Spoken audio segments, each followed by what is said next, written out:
I paid $47,000 to help my son buy his first home.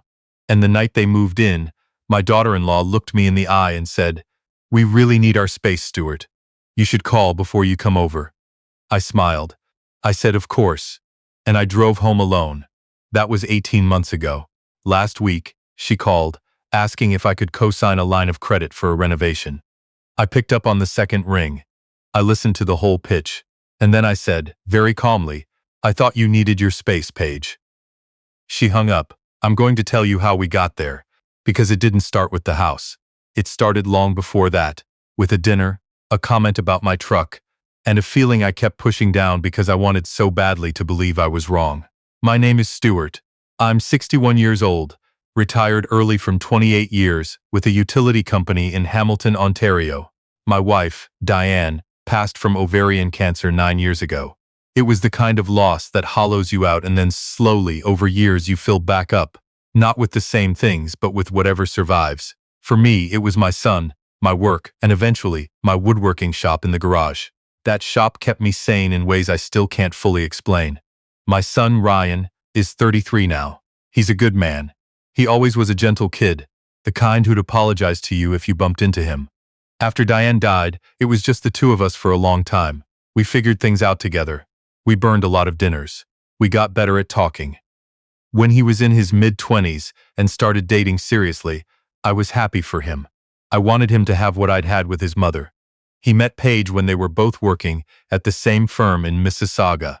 She was sharp, well-dressed, confident in a way that could read as either impressive or intimidating depending on the day. The first time Ryan brought her to the house, she toured the kitchen and said, "Oh, is this original to the house?" I said yes, we'd been there since 1994. She said, "Cozy." She smiled when she said it. I told myself it was just her sense of humor. The second time she came over, she asked if the driveway would be paved or if it was always going to be gravel. I said I liked the gravel. She said, "No, of course, it's charming." She was good at doing that, saying something a bit cutting, and then immediately putting a bow on it, so you felt like you were overreacting if you noticed the cut. Ryan was obviously in love with her. He'd light up in a different way around her, more animated, more careful about how he spoke. I recognized it. I'd been that way with Diane in the early years, so I kept my concerns to myself, because what did I know? Maybe I was just protective in ways that weren't fair to him. Maybe I was comparing her to a woman who wasn't here to be compared to. They got engaged in the spring. Ryan called me from a restaurant. He'd proposed at dinner, just the two of them, which I thought was exactly right. He sounded happy in a way I hadn't heard since before his mother got sick. I cried a little in the garage after the call. Good tears. Then the planning started. Paige's parents, her father, Gerald, and her mother, Colette, were what I'd call appearance people. You know, the type. Everything had to look a certain way. They lived in Oakville in a house that was large, but somehow felt like a stage set. All neutrals and symmetry. Nothing that suggested anyone actually lived there with any particular passions or messiness. Gerald was a financial advisor who wore golf shirts on weekdays and had strong opinions about wine that he shared without being asked. Colette was the kind of woman who said things like, "We're very private people," while also telling you her daughter's LSAT score within 10 minutes of meeting you. They were not poor people. But they moved through life, as though being seen spending money was a form of vulgarity, except when the spending reflected well on them, in which case it was entirely different. Gerald had a Lexus and Colette had a Range Rover, but somehow the wedding fund was never quite a firm number. Here's what I knew going in. Ryan and Paige didn't have a lot saved. They'd both been paying off student loans, they were renting a condo in Mississauga, and the Toronto area real estate market had been what it had been. They weren't irresponsible. They just hadn't had a windfall. I'd been contributing to an account since Ryan was a teenager, money I always intended to pass on eventually. After Diane died, I'd added to it steadily. It was about $60,000. My plan, loosely, had always been to give it to Ryan when the time was right. A house, a wedding, some combination. I'd never had a firm plan, because I didn't think I needed one. When the wedding conversation came up, Paige's parents made it clear very early that they were contributing $15,000. And that was their number. Gerald said it over dinner, actually said, "We're in for 15, and that's what we can do." No apology, no context, just the number closed. Ryan and Paige thanked them. Nobody looked at me. Later in the car, Ryan said, "Dad, I don't want to ask you for anything. I know you've already done so much." I said, "What do you need?" He was quiet for a moment. "Paige really wants a proper venue. She's been dreaming about this kind of wedding since she was a kid. The kind of place her parents can." He stopped himself, started again. "She has a specific place in mind, a venue in Burlington. It's about $55,000 for everything. With Gerald's 15, we'd need 40 more." I didn't say yes right away. I asked if they'd looked at other options. Ryan said they had, and that they'd already had a few conversations that hadn't gone well. I understood what that meant without him spelling it out. I said, "Give me a few days to think." He said, "Take your time." He meant it. That was Ryan. I thought about it for 2 days. I ran the numbers. I had the money. Ryan was my son. This was going to be one of the most significant days of his life. And yes, a part of me also thought, if I contribute, I'll be part of this. I'll have a seat at the table. Not a controlling seat, just a seat. A father's seat. I told Ryan I was in for 40,000. He got emotional on the phone. He thanked me more times than I could count. He said Diane would have loved this. That got me. I had to step outside. What happened after that, I now understand, was entirely predictable. But I couldn't see it at the time because I was still telling the story I wanted to be true. Paige thanked me once, by text. "Stuart, Ryan told me about your contribution. That's very generous of us." There was a typo in that message. She'd meant to write "generous of you," I assume. But I've thought about it many times since, and I honestly don't know if it was a typo. The venue deposit was due in 2 weeks. I transferred the money directly to Ryan's account. He handled everything from there. The planning was something I was largely not included in. I understood that to some degree, it was their wedding, not mine. But there were moments that stung in ways I didn't quite know what to do with. Paige had a vision. The venue, the florals, the dinner, the photographs. It was all going to be a specific, curated thing that she'd clearly been building in her mind for a long time. I respected that. What I didn't expect was how completely outside of it I would be. There was a day, about 4 months in, when Ryan mentioned there was a meeting with the caterer. A tasting, actually. I asked if I'd be coming. He looked uncomfortable, the way he used to look when he was a teenager and had to tell me something he didn't want to tell me. He said Paige felt the tasting should just be the two of them and her parents. I said okay, I meant it to sound light.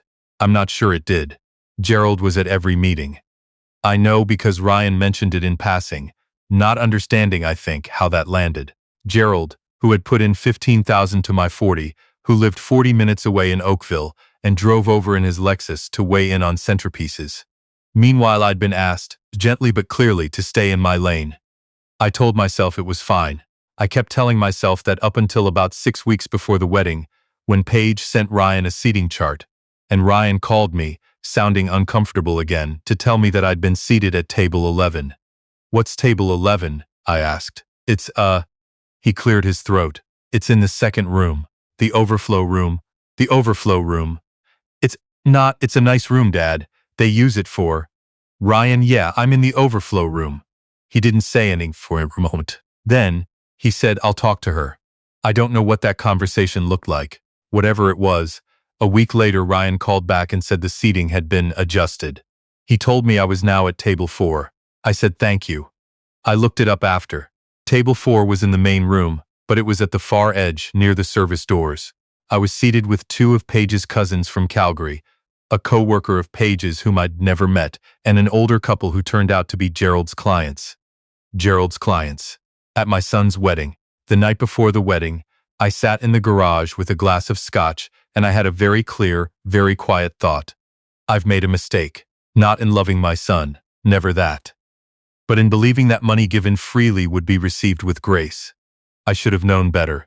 Diane always said money given to the wrong dynamic doesn't fix the dynamic, it just funds it.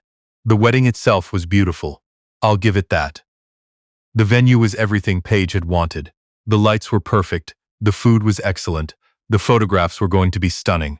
I sat at table 4 near the service doors, and I watched my son dance with his wife, and I was glad that he looked happy. That was real. Whatever else was true, that was real. During the speeches, Gerald spoke for 12 minutes. He talked about Paige's achievements, her character, her taste, her vision. He thanked the venue staff by name. He made a joke about the wine that got a big laugh. He mentioned Ryan exactly twice. He did not mention me at all. I was not asked to give a speech. I had one prepared. I'd written it out longhand 3 times, edited it down, memorized most of it. It was about Ryan mostly, about who he'd become since his mother died, about the specific way grief can either close a person down or open them up, and how Ryan had chosen, without seeming to try, to let it open him. It was the best writing I'd ever done in my life, and nobody heard it. I still have it in my desk drawer. I take it out sometimes. The reception wound down. I hugged Ryan at the end of the night. He said, "Thank you, Dad, for everything." I think he meant it more broadly than just the money. I hope he did. I drove home on the QEW at 1 in the morning.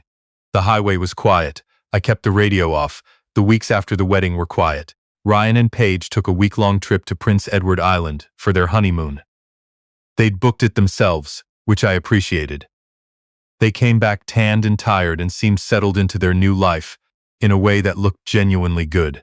About a month in, Ryan called me and said there was something he wanted to talk about. He came over on a Sunday, without Paige. We sat in the kitchen, and he told me they'd been looking at houses. There was a semi-detached in Hamilton, East End, walking distance to the GO train, that they both loved. It needed work, but the bones were good, and it was priced at $430,000. "We've got about $60,000 saved between us," he said. "But to avoid CMHC insurance, we need 20%. That's $86,000. We're 26 short." He wasn't asking exactly. He was telling me. He knew me well enough to know I'd understand the ask without him making it. I want to be honest here. I hesitated. For the first time with Ryan, I genuinely hesitated. Not because of the money, I had it, but because of a feeling. A slow, settled feeling that I was being positioned again, that the table had been set, and I was being handed a plate and expected to eat what was on it. I thought about table 4. I thought about the text with the typo. I thought about the catering tasting I wasn't invited to, and the 12-minute speech by a man who'd put in $15,000 and taken all the credit. But I also thought about Ryan sitting across from me, holding his coffee with both hands the way he'd done since he was a kid, not quite meeting my eyes because he was embarrassed to be asking. He was embarrassed. That told me something. I said, "Let me ask you something first." He looked up. At the wedding. The seating. Table 4. Did you know that's where I'd been put originally, or did you think table 11 was the first plan? He was quiet for a long moment. "I knew about table 11, he said. "I should have pushed harder. I'm sorry, Dad. That was enough for me. Not because it fixed anything, but because he said it plainly, without making excuses, and his face looked the way it used to when he was a boy, and he knew he'd done something wrong and didn't try to wriggle out of it. He got that from his mother. I'd always been grateful for it. I transferred $27,000. I gave them a little extra to his account the following week.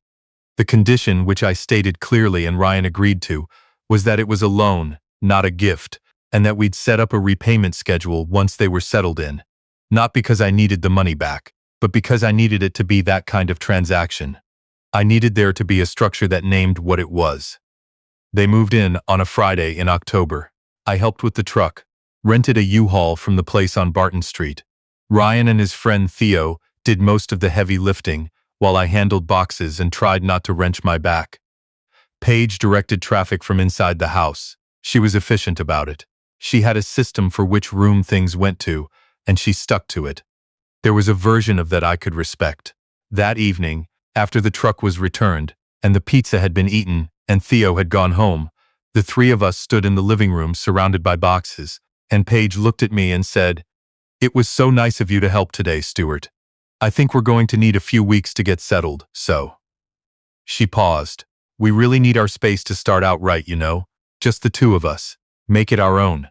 You understand." She was smiling. It was a warm smile. There was nothing you could put your finger on. She hadn't said anything wrong. I looked at Ryan. He was looking at his shoes. "Of course," I said. "I'll call before I come." I gave Ryan a hug at the door. I shook Paige's hand. I drove home. I sat in the garage for a while. I didn't turn on the shop lights. I just sat there in the dark, thinking about the word our. She'd said it casually, naturally, as though it went without saying. Our space. To start out right. Just the two of us. As though I'd been doing something wrong by being there. As though the help, and the money and $27,000, and a father's love for his son, were a transaction that had been completed and filed away. I thought about my own father, who was a pipe fitter in Brantford, and who never had money to give anyone, but who showed up. He showed up for everything. He drove 4 hours to watch me play 3 minutes in a high school hockey game. He sat in the front row at my wedding and cried and didn't care who saw. When Diane was sick, he came and sat with her and told her stories about when I was a boy that I'd never heard before. He never needed to be thanked. But he was never told to stay away either. I went inside. I made tea. I did not call Ryan that week or the next. I let them have their space. About 3 months in, Ryan started calling me again, just to talk, the way we used to. We'd chat on Sunday evenings for half an hour, sometimes more. He'd tell me about the house, what they were fixing, what they were getting used to. The furnace needed work. The neighbor was a retired schoolteacher who brought over butter tarts, which became a significant source of joy for both of them. Small things. Normal things. I was glad to hear them. Paige and I were cordial when I visited. She was always pleasant on the surface. She'd offer me tea. She'd ask about the shop. There was nothing you could point to. But there was never any warmth in it. Nothing that suggested she saw me as someone she was glad to know. Ryan never brought up the loan repayment. I didn't push it. I watched and waited and tried to decide what I was learning. Then, on a Tuesday afternoon in November, my phone rang. Paige. Not Ryan. Paige herself, calling from her own phone, which she had never done before. She was cheerful. She asked how I was. She said she hoped I was enjoying the fall. Then she said, Ryan and I have been talking to our bank about a HELOC, a home equity line of credit. We want to renovate the kitchen and put a proper bathroom in the basement. The thing is, we're right at the limit for what the bank will approve based on our income alone. We were hoping. She softened her voice. We were hoping you might consider co-signing. Just as a formality. You wouldn't be on the hook for anything. There it was. I let the silence sit for a moment. Not a long moment, just enough that she knew I'd heard her, that I wasn't going to rush to fill the gap with a yes. Paige, I said. I thought you and Ryan needed your space. She laughed a little. Stuart, we're not talking about that's different. We just meant, it's okay, I said. I'm not upset about it. I understood what you meant. I gave you your space, right? But I'm curious, I said. You said the two of you needed to make the house your own. And I respected that. So I'm having a little trouble understanding how a cosign would work, practically, if I'm not really part of the house. She was quiet. I'm not saying no, I continued, which was a lie, but a gentle one. I'm just thinking through the logic. We would absolutely keep you informed, she said. You'd have full visibility into. When did Ryan find out you were making this call? I asked, a pause. He knows I was going to call you. I let that land. Paige, I have to be honest with you. I've been thinking about this family a lot over the past year. The wedding, the house, everything. And I've come to understand something about myself. I paused. I'd give better when there's a real relationship underneath it. When I feel like a father and not a function. Does that make sense? Silence. I need some time to think about this one, I said. I'll talk to Ryan. She said okay. She said she understood. She thanked me for considering it. I called Ryan that evening. He picked up immediately. Paige called me, I said. Dad, Ryan, I need to ask you something and I need you to be straight with me. Okay, do you actually want me in your life? Not as a resource, as a father. Because I genuinely don't know right now and I'd rather know than not know. The pause that followed was the longest of any conversation we'd ever had. Long enough that I thought the call had dropped, and then Ryan said, Dad, yes, God, yes. I'm sorry. I've been handling things badly. I know that. I let things happen that I should have said something about. The wedding, the move. I've known it was wrong, and I didn't fix it, and I'm sorry. That was the moment things changed. Not immediately. These things don't fix overnight, and anyone who tells you they do is selling something. But that was the moment the door came back open. Ryan and I started having dinner together every other week. Just us. Sometimes I'd go to them, Sometimes he'd come to me, and I'd make the chicken stew his mother used to make that he'd loved since he was 8 years old. We talked. We caught up on all the things that had gone unsaid. He told me more about how the early days of his marriage had been. The pressure Paige put on him, the way her family's expectations worked their way into everything, how he'd been trying to be the partner she needed without stopping to ask if that was costing him something important. I didn't say anything against Paige. That wasn't my role. He hadn't asked me to. And honestly, she wasn't a villain. She was a person shaped by a certain kind of upbringing, with a certain kind of relationship to money and appearances, and none of that made her evil. It just made her a poor fit for what I'd hoped our family would look like. As for the cosign, I told Ryan directly, I wasn't going to do it. Not because of the money, and not to punish anyone, but because I'd spent the better part of 2 years being positioned as a check writer, and I'd decided I wasn't available for that role anymore. Ryan nodded. He said he understood. He said he was going to tell Paige that the conversation was closed. I don't know what that conversation looked like, but Paige never brought it up again. The loan repayment came up the following spring. Ryan raised it himself, unprompted on a Sunday evening call. He said they'd been making extra mortgage payments and had more room than expected. He wanted to start sending money back. I told him to take his time. He said no, he wanted to. It mattered to him. We set up an arrangement. It wasn't about the money. It was about him deciding what kind of son he wanted to be. Last month, I finished a small table in the shop, solid walnut, tapered legs, the kind of piece I'd been meaning to make for years. I brought it over on a Saturday. Ryan helped me carry it in. We found the right spot for it in the living room, near the window where the light comes through in the afternoon. Paige looked at it for a long moment and said, "That's really beautiful, Stuart." She meant it. I could tell the difference by then. I'm not going to tell you everything is fixed, because it isn't. There are still dinners where I drive home feeling like a guest at my own son's table. There are still moments where Paige says something that has an edge I'm not sure I'm imagining. People don't change completely. They change partially, and slowly, and sometimes they hold on to old habits the way you hold on to the edge of a pool when the water's deep.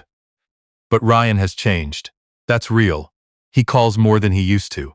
He pushes back sometimes when Paige crosses a line with me. Not loudly, not dramatically, just in that quiet, firm way he has, the way his mother used to handle things. And I've never told him that, but I think about it every time. What I learned through all of this isn't anything new. I think some part of me knew it all along. Diane used to say that love isn't a transaction, but you still have to keep your accounts honest. Know what you're giving, know what you're getting, and don't pretend the math works when it doesn't. I gave $40,000 for a wedding and $27,000 for a house. I got table 4 by the service doors. I got a text with a typo. I got "we really need our space." And for a while, I accepted all of that because I was afraid that drawing a line meant losing my son. But then I drew the line anyway, quietly, over the phone, on a Tuesday afternoon in November. And I didn't lose him. I got him back. That table by the window looks good in their living room. I made it so the grain runs the length of the piece, continuous, unbroken. Ryan noticed. He put his hand on it and said, "This is the best thing you've ever made." I said, "Give me time."